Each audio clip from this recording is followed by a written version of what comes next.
Transfer Islamabad campus. Today I come with another Sesame Maya topic, and our topic is discussing global economics. So let's start.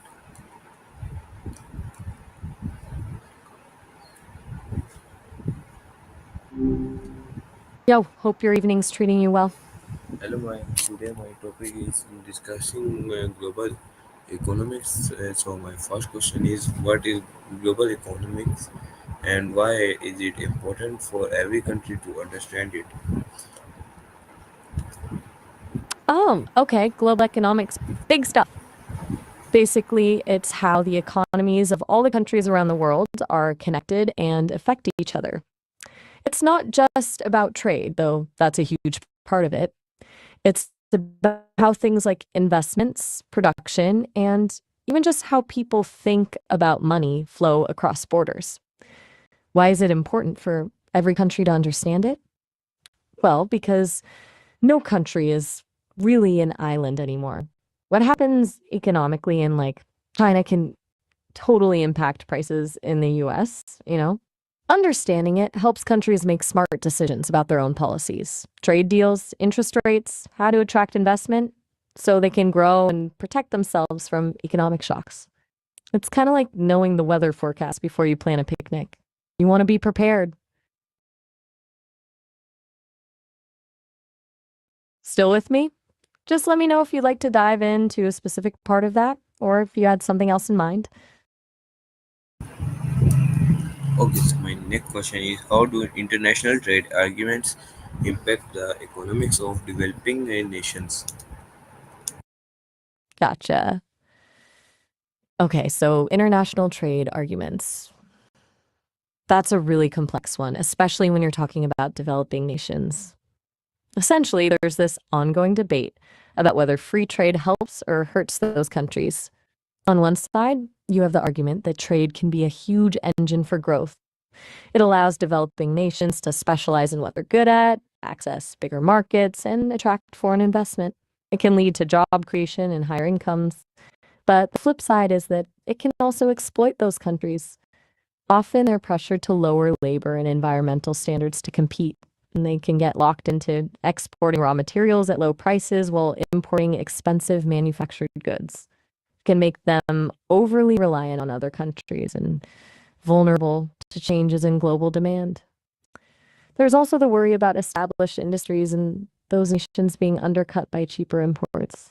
It's really not a simple good or bad.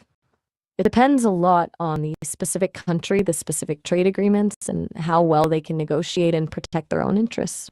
And honestly, it often comes down to power dynamics. Who has the leverage in those negotiations? Does that make sense? Okay, so my Just next checking question: in. what role do global financial institutions like the IMF and World Bank play in shaping economic? Good question. The IMF and World Bank, they're kind of central players, honestly. They both have a massive influence on the economies of a lot of countries, particularly developing ones. The IMF, the International Monetary Fund, is mostly focused on financial stability.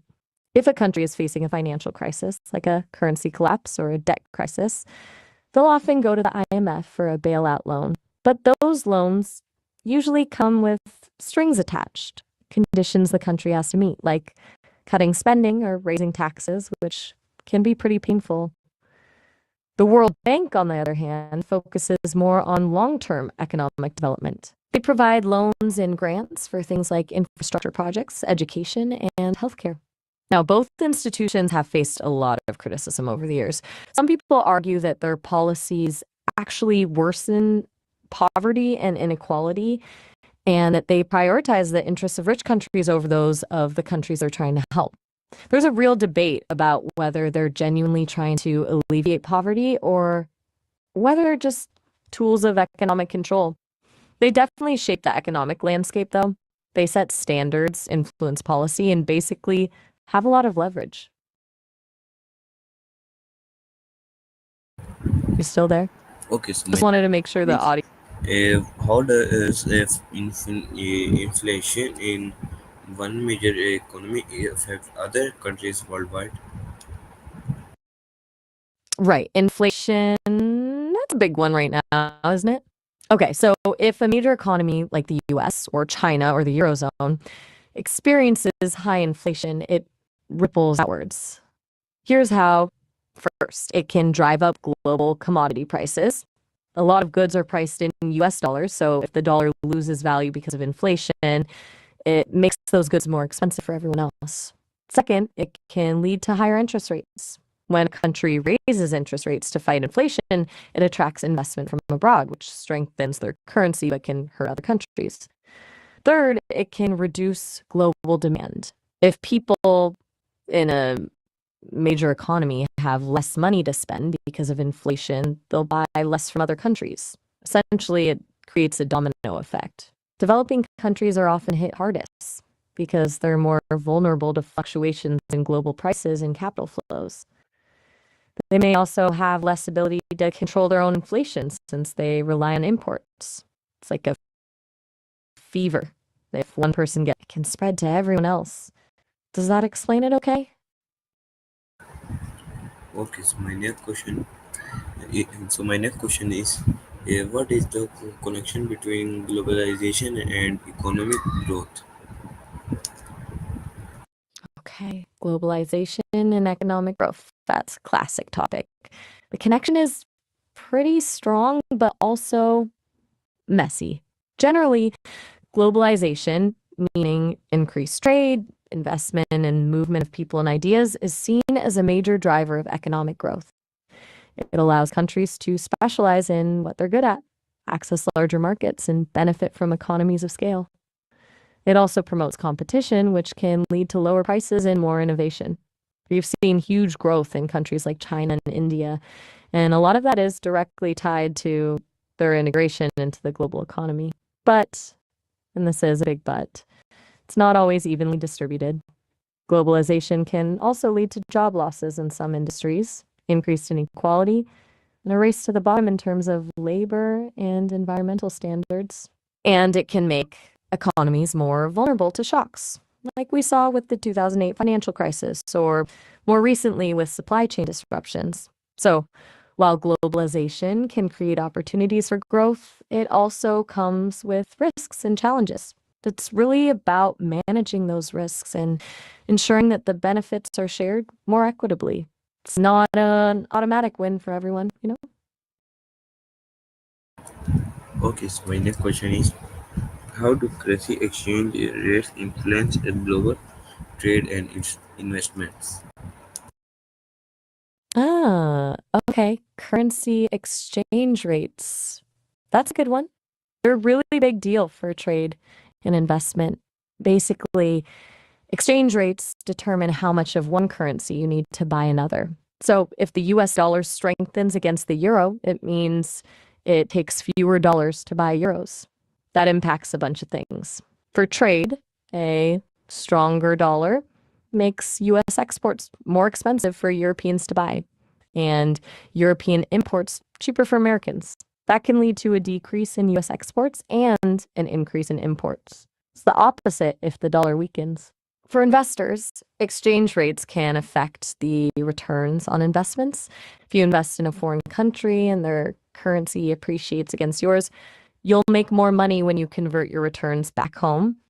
And of course, businesses have to factor in exchange rate risk when making decisions about where to invest and where to locate their operations. It can be really tricky to navigate. Companies often use financial instruments like hedging to try to protect themselves from currency fluctuations. It's a complex stance, really.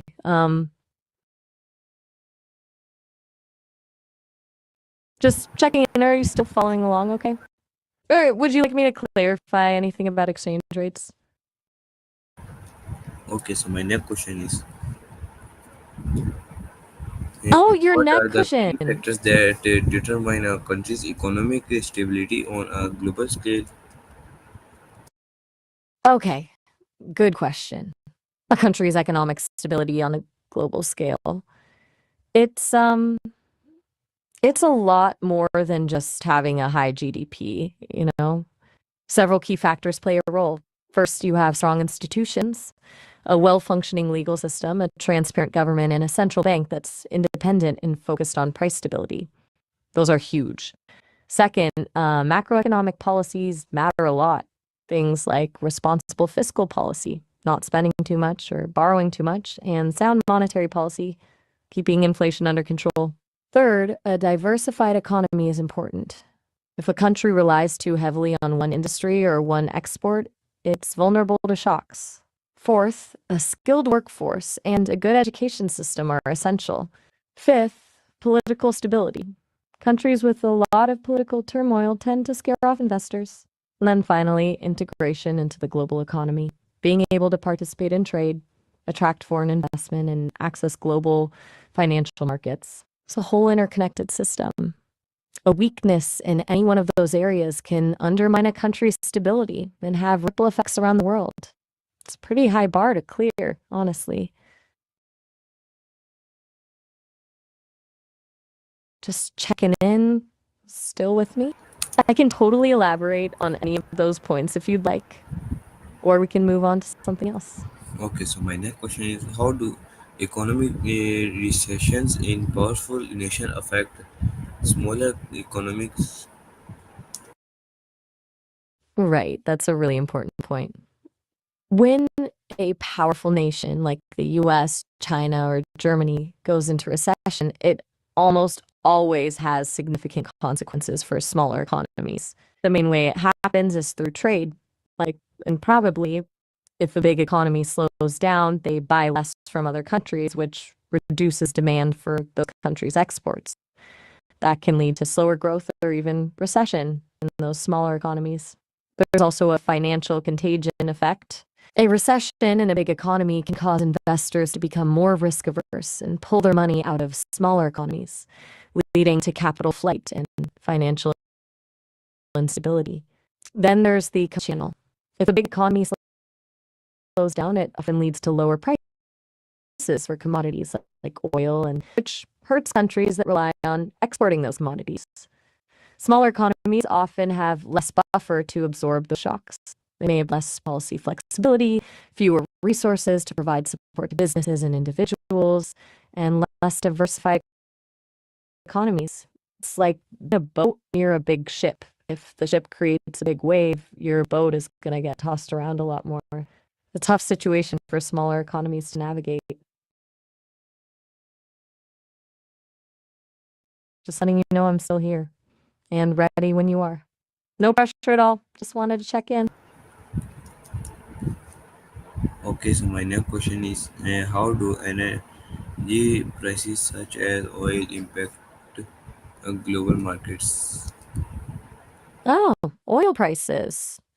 They're a huge lever on the global economy. A change in oil prices has knock on effects everywhere. When oil prices go up, it increases transportation costs for pretty much everything: food, goods, services. That leads to higher inflation because businesses pass those costs on to consumers. It also squeezes consumers' disposable income, meaning they spend on other things. That can slow down economic growth. For oil producing countries, higher prices are generally good. They generate more revenue. But for oil importing countries, they're a drag on the economy. It's particularly tough for developing countries that rely heavily on oil imports. Lower oil prices can have the opposite effect, boosting economic growth and lowering inflation, but they can also hurt oil producing countries. It's also about uncertainty. Sudden spikes in oil prices can create a lot of uncertainty for businesses and investors, which can lead them to delay investment decisions. Oil is really a foundational element of the global economy, but it's hard to overstate its influence. It's through everything. Just making sure you're still following along. Feel free to let me know if you So want to my next explore question. any of those points. So my Ooh, next question is. that's So my next question is, what role does technology play in shaping global economic trends? okay. Technology's role in shaping global economic trends, it's massive. It's not an exaggeration to say it's fundamentally reshaping everything. First, you have the impact of digital technologies like the internet, mobile phones, and cloud computing on trade and investment. They've made it easier and cheaper for businesses to connect with customers and suppliers around the world. E-commerce, for example, has exploded in recent years, new opportunities for businesses of all sizes. Then there's automation and artificial intelligence, which are increasing productivity and efficiency, but also raising concerns about job displacement.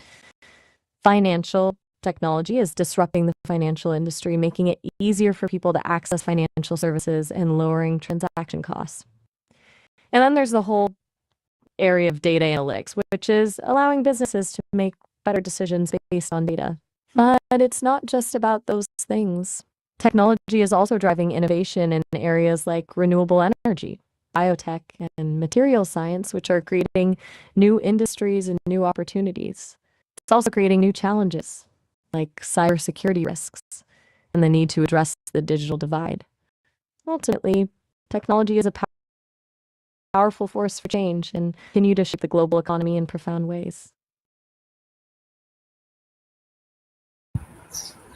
Just wanted to quickly check if you were still Okay, with me or if you'd like me.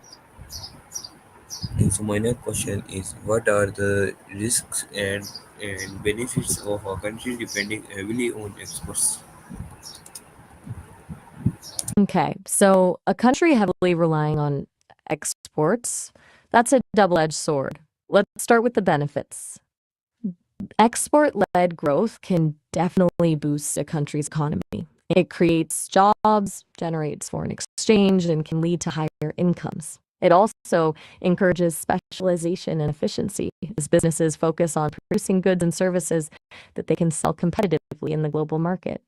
But there are also significant risks. If a country relies too heavily on small imports, it becomes very vulnerable to fluctuations in global demand or changes in commodity prices. If there's a global recession, or if the price of their main export falls, the economy can suffer badly, vulnerable to trade wars or protectionist policies imposed by other countries. An over-reliance on exports can sometimes come at the expense of domestic consumption and investment.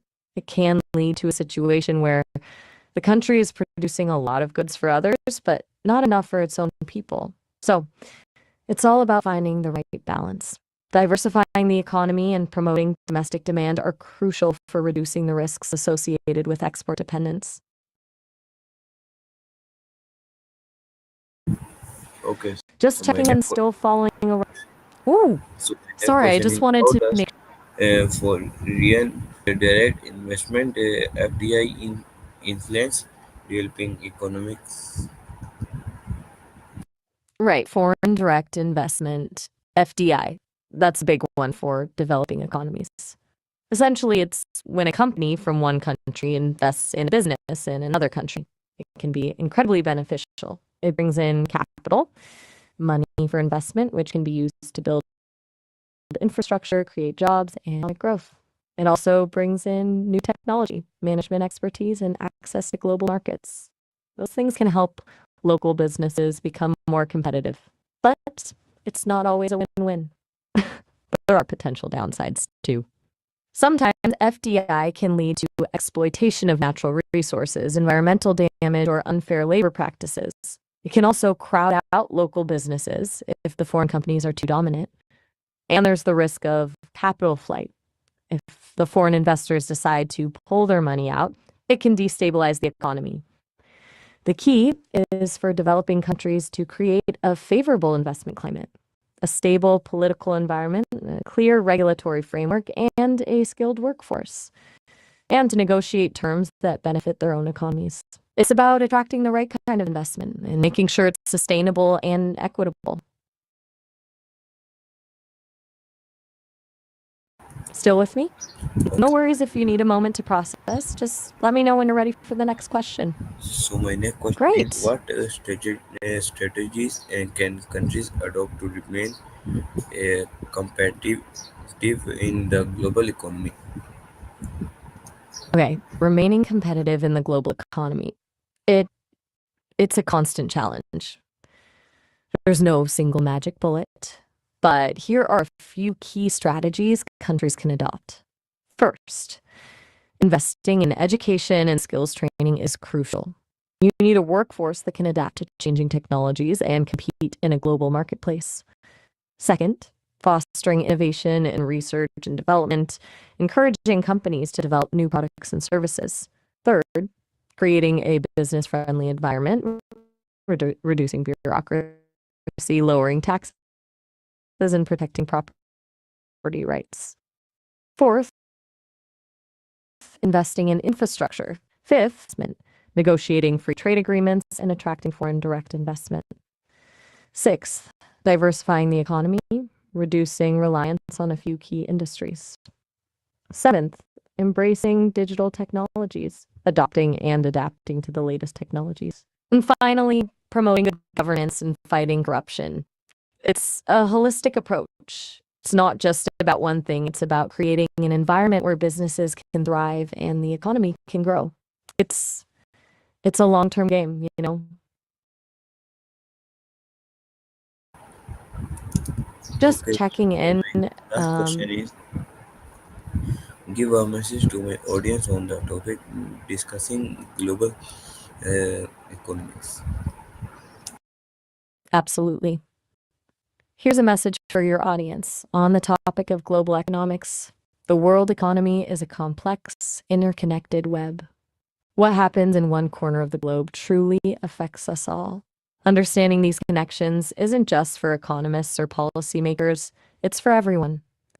Because whether we realize it or not, global economic trends shape our daily lives. Be curious, ask questions, and stay informed. Advocate for fairness, sustainability, and responsible economic practices, because a more just and equitable global economy benefits us all. It's not just about numbers and charts, it's about people and building a better future together. How does that sound? Just making So sure that it was our resonates. today Sesame Maya. I hope you like it. See you with another Sesame Maya. Till then, Allah Hafiz. Pakistan Zindabad.